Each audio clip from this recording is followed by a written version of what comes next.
Do you like Winton? Do you like frolicking in flower fields chasing butterflies? Do you like chicken fried steak? I love chicken fried steak. Well, if you like all three of those things, today I'm going to show you the absolute GOAT Winston build. So our round 1 power we're going to pick is Electro Cluster.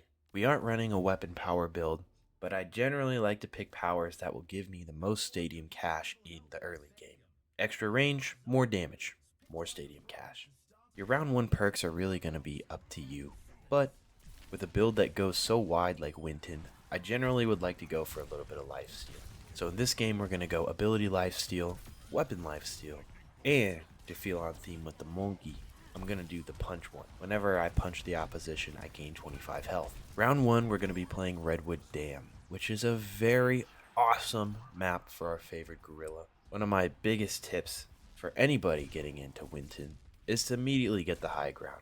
Their team comp is Zarya, Cass, Ashe, Ana, and Lucio, and every character but Lucio really doesn't have a viable option to high ground. Ashe does have her coach gun, but if she uses it and we're up there, she's dead. So we're going to count that one out. Our team is making nice work of them. The moment you spot any weakness or you know you're not going to instantly die, just keep going. You got that dog in you.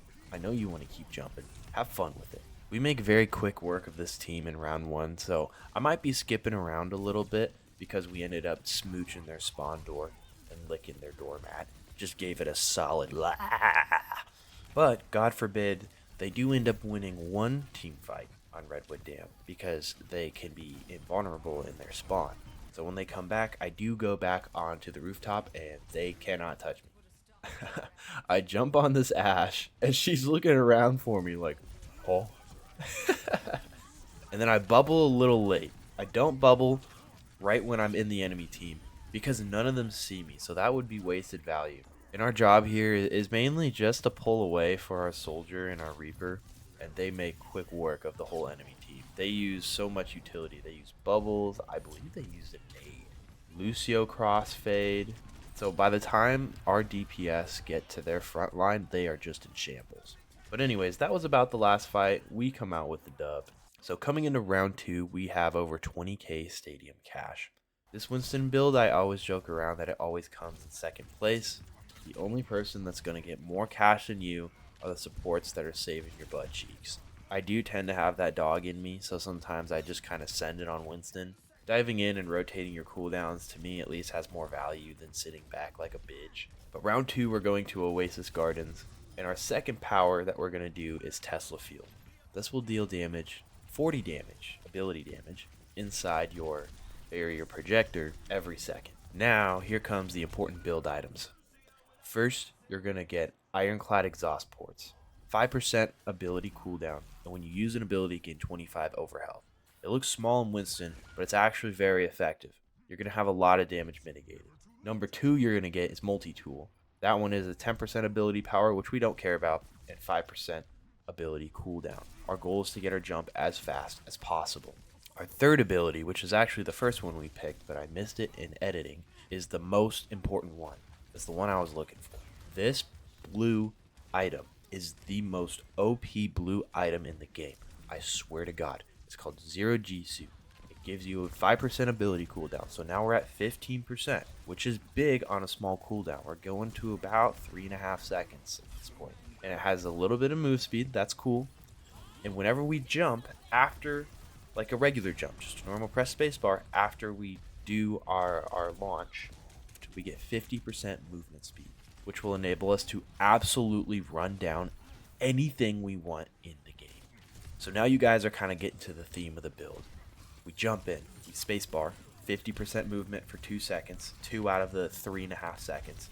We run down whoever we want, and then we get to jump again. Space, insane movement, jump, space, insane movement. And while we're cycling that cooldown, we're getting free damage in our barrier and extended damage in our weapon. If you have any extra stadium cash, feel free to get rid of one of your greens and go for another blue. By the way, if you've made it this far in the video, consider sitting your tuchus on that subscribe button and smushing your butt cheeks over it. I'm a goofball who makes videos on the internet for fun, and I do mostly shooters and indie games, so stick around for more shenanigans. Alright, now that we're perked up, I'm going to narrate a little bit of gameplay on this last fight. So we struggled to get the point, but managed to cap it in overtime while the enemy had it at 99%. Now we need to hold it from 0 to 99, which involves winning 2 to 3 team fights in a row. Unfortunately, our brig dies, so we have to look for a kill fast.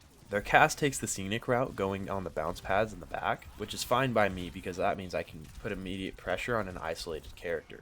Bob is now on the top of the point, so I have to watch whenever I take high ground, but our soldier picks off the Lucio. Almost died of that Bob in the air, but Coalescence saves my butt cheeks. And our team did really good work for being one down on the beginning of that fight. The cast ended up respawning, so we go ahead and make quick work of him. He does get a trade though. But this fight's really good for us because they seem really split. Their Ashe finds our brig, but our Moira finds their Ana. And their Ashe was pretty out of position, so we were able to capitalize on that and get positive trades. And from here, our Moira was putting in a ton of work and healing, so I'm not scared of dying. And there we go. They lost like 3 fights in a row. We win round 2. We're on to the next one. So your third round pick is going to be Pocket Projector.